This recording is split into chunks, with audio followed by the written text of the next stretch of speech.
Right now you are watching vlog number 10. Vlog number 10.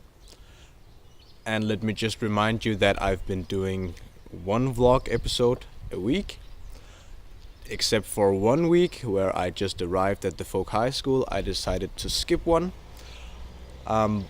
So one vlog a week, 10 weeks, plus one skip, that's 11 weeks. That's almost 3 months of me consistently vlogging. And that's a victory to me. Making these vlogs has been a great challenge for me. Sometimes very frustrating and sometimes very rewarding. They're still pushing a lot of boundaries, especially when it comes to filming publicly and being the guy who does the vlogging thing. Now my vlogs are all improvised to some degree, so more or less improvised, and I don't consider them a great production. But as I've said before, I'm trying to strike a fine line between making them somewhat entertaining and making the vlogs not take up all of my time. I think one of the greatest challenges in which I have yet to be successfully comfortable is when it comes to re-watching my own vlogs or being present when someone else watches my vlogs. It's just very difficult and very uncomfortable. So I think I'll put a challenge upon myself as of right now, or as of this week, and do a short segment in this video as kind of a recap / highlight of what has happened over the past 10 weeks. And then I've decided that within this week's vlog episode I will continue where we left off from the previous vlog episode and find a way for myself to manage all the material that we have and find my main focuses for this week going into next week. But first, here's a short recap highlight of my previous 9 vlogs. Actually, hold on for just a sec. I just wanted to remind you that these highlights are kind of highlights of highlights, as it's practically impossible to fit in everything I do over the course of a week into one video without making the video 1 hour long. So I'm trying to have just 1 or 2 main focuses or 1 or 2 purposes with a single vlog episode. So just be mindful about that. But here's the recap. Why is it so important to me to have these vlogs that start from the very beginning? Why do we have to see the hours of suck before we get to the hours of rock? Why do we have to see this? Why is this so important to me? Because I'd like to see these vlogs due to my own worry that comes with the decision. I would like to be a musician. It's just very important knowing I have tried, I've done my very best, I've worked hard.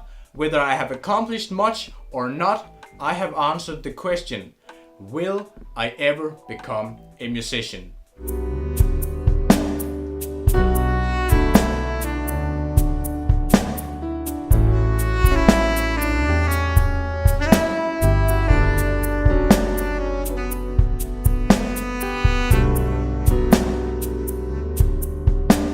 You see, this is not my first attempt at starting a vlog. I've tried this before. Hello world. So I'm sitting here reflecting on life. At the time though, I was studying to become a physiotherapist. I was 2.5 years in when I decided to take a break and instead go to a folk music high school. When my stay ended, I decided to move to a new city, get a job and just practice my instruments. But I didn't really succeed in doing so. I abandoned my job and I abandoned my apartment and I moved back in with my parents, which is where I live at this very moment.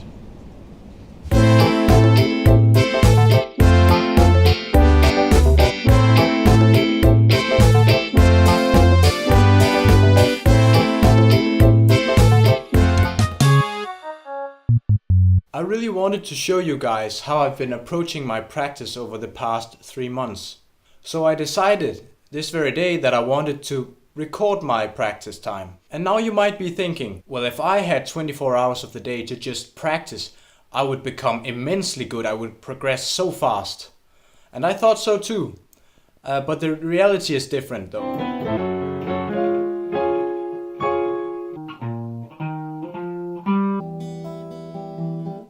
The folk high school journey begins January the 13th, and I'm really getting excited. To the mail, guitar and drum. Hey, my name is Pervert, ready for an insert word with some leftover dinner on my... The first ring has been tied. There's a clear lack of sign. She is not even touching her heel flip or curling her hair tips. This is no joke. It was probably just his sister.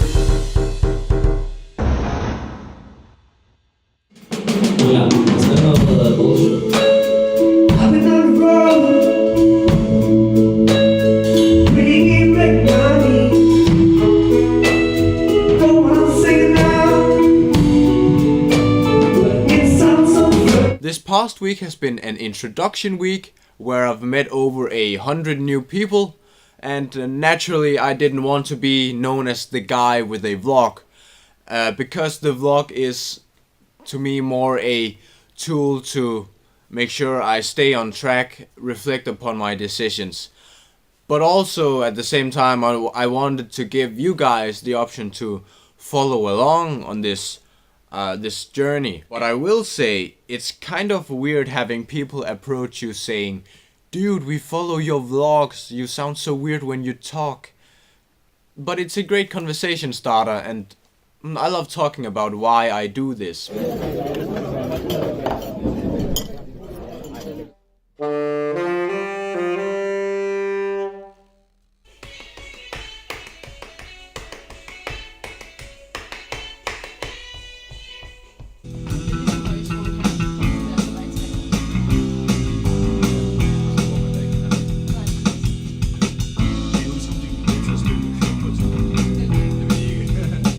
So currently there's 4 bands, and I'm already having a hard time preparing for just the jazz stuff, and getting the grasp on these new types of music, because I've never played jazz fusion music at all.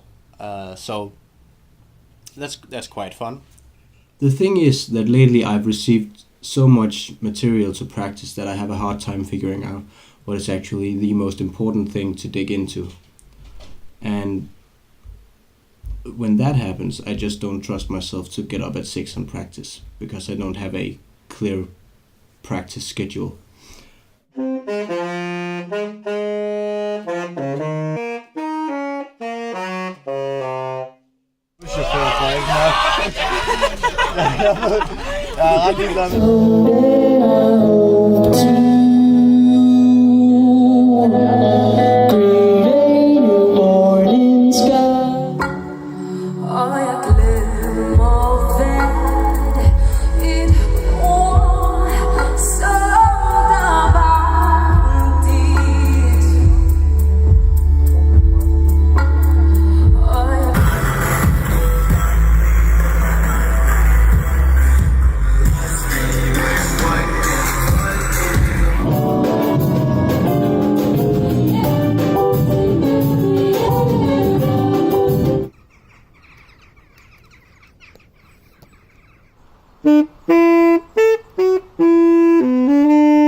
Then I wanted to tell you guys what my main focuses have been and what I've been trying to achieve, but then quickly realized that I wasn't really sure.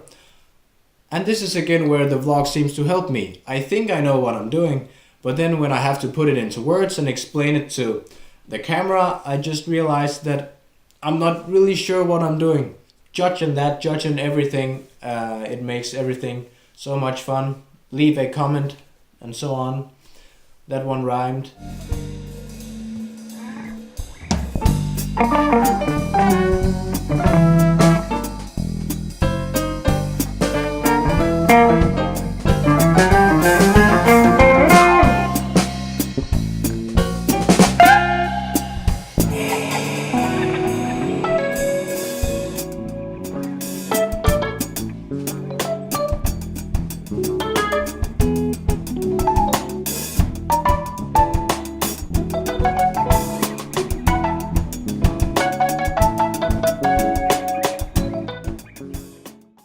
Ooh, wow, that was some top-notch vlogging content.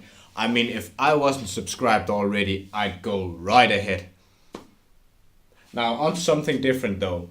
I've been talking about my inability to map out my focuses and staying specific when I practice. And specific meaning that what I practice translates directly to the tune I'm supposed to be playing. Because I've experienced within band practice that what I've practiced by myself just doesn't really come out in band practice. And that's very frustrating. So I will try something different and I will show you on my computer.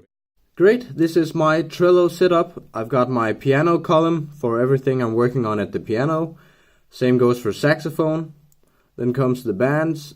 This is the jazz band, the Hour of Petower cover band, a world music band, and some extra material. Valerie by Winehouse, that's a tune we're practicing for studio workshop, so we have to record that one, and then of course ear training. So the way I've been using Trello is that over here I've got a column named Today, which could also be named To Do. I planned this the day before, meaning that if I today had to, or decided that I wanted to practice Nothing Personal tomorrow, I would simply drag Nothing Personal over here, and then this synchronizes with my phone so that when I wake up I know, okay, yeah, Nothing Personal is what I have to do today. As you can probably see, there's a lack of specificity with the method I'm using right here, because it doesn't really tell me what I have to practice within the tune Nothing Personal. So I've decided that for today, if I have to go specific, I would say Nothing Personal, I'm practicing dynamics over the ascending line. The ascending line being this. Adding chords, ascending line, chords, dynamics for this tune. So I'm trying to do this, and then that's what I'm adding for Nothing Personal to next week's practice. Then I could also maybe add the new standard that we've decided upon. So drag the new standard over here and be more specific. So for next week I want to be learning the chords for this song. So not learning the melody, not learning any approach chords, not learning how to solo over the chords, just learning the chords. Remember that I also have to practice Samurai Hee Haw, Into the Jungle, Digging on James Brown, Soul with a capital S, Water No Get Enemy, and Valerie. That's 6 more tunes, as well as my ear training, hopefully daily, fake sheet reading, voicing exercises, 251s, and so on. There's a lot of stuff to practice. I think this approach is worth trying, so that what I am practicing specifically actually comes out when I meet up with the band again. And now let's head over to the piano and practice the dynamics of Nothing Personal by adding chords to the ascending line. This is the way I would usually play part A.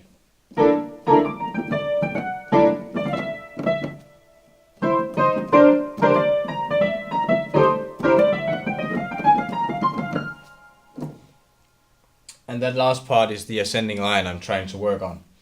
I'm not sure how I'll do this, but what seems most natural to highlight with chords is this, this, this, this, this. Knowing I'm on my way to a C minor chord, I think I'll end my ascending line on a dominant chord which leads to C minor. So usually that would be a G7.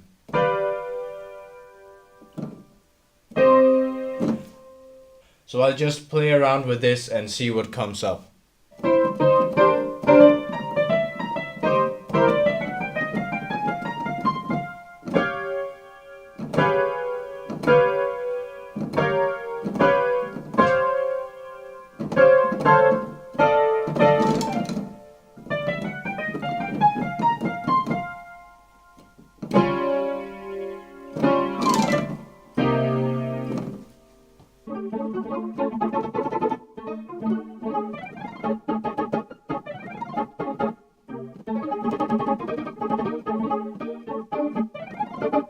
I've been working with it for a while, and this is what I came up with. In my right hand, the melody line goes upwards, so I wanted my left hand to go downwards. I've got 4 notes which needs accent, and I wanted to land. The last note should be a G major, a G7.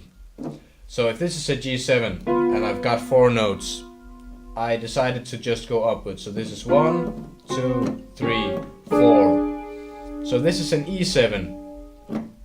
This is an A7. This is a D7 and a G7. So it would sound something like this with the melody.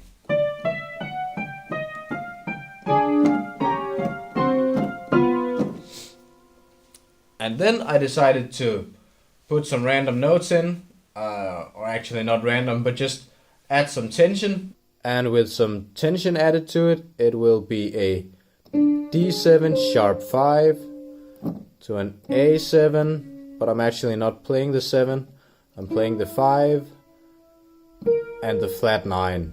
So this sounds more like an F sharp rather than an A.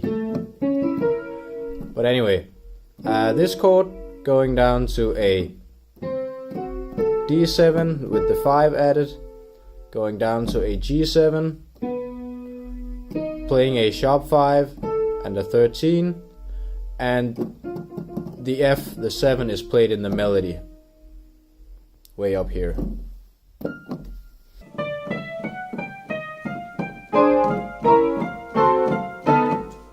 Now that's all I'll be adding for Nothing Personal for next week, so I only have to practice this, and it really changes up the dynamics, so that's awesome.